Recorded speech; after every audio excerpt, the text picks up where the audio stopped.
ഉണ്ണിമുകുന്ദൻ്റെ Marco സിനിമയുടെ 4 ദിവസത്തെ കേരള കളക്ഷനും വേൾഡ് വൈഡ് കളക്ഷൻ റിപ്പോർട്ടുമാണ് ഇന്നത്തെ ഒരു വീഡിയോയിലൂടെ പറയാൻ പോകുന്നത്. ഇന്നലെ തിങ്കളാഴ്ച ദിവസം 4 കോടിയോളം രൂപ കളക്ഷൻ ഉണ്ടാകുമെന്നാണ് പറയുന്നത്.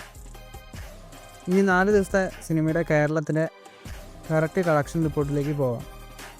ആദ്യ ദിവസം വെള്ളിയാഴ്ച 4,45,00,000, രണ്ടാം ദിവസം ശനിയാഴ്ച 4,54,00,000, മൂന്നാം ദിവസം ഞായറാഴ്ച 5 കോടിക്ക് മുകളിലുമാണ് സിനിമയുടെ കളക്ഷൻ. നാലാം ദിവസമായ തിങ്കളാഴ്ച 4 കോടി രൂപയും. അങ്ങനെ സിനിമയുടെ ടോട്ടൽ 4 ദിവസത്തെ കേരള കളക്ഷൻ എന്നത് 18 കോടിയോളം രൂപയാണ്.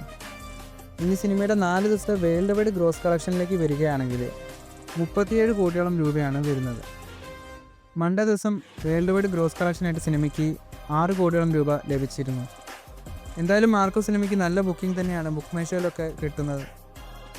ബുക്ക് മൈ ഷോയിൽ 1 മണിക്കൂറിൽ 5000-ഓളം ടിക്കറ്റുകളാണ് മാർക്കോ സിനിമയ്ക്ക് ഇന്ന് ബുക്കിംഗ് നോക്കുമ്പോൾ കാണാൻ സാധിക്കുന്നത്. കൂടുതൽ മാർക്കോ സിനിമയുടെ ബോക്സ് ഓഫീസ് കളക്ഷൻ റിപ്പോർട്ടുകളുമായി അടുത്തൊരു വീഡിയോയിൽ കാണാം.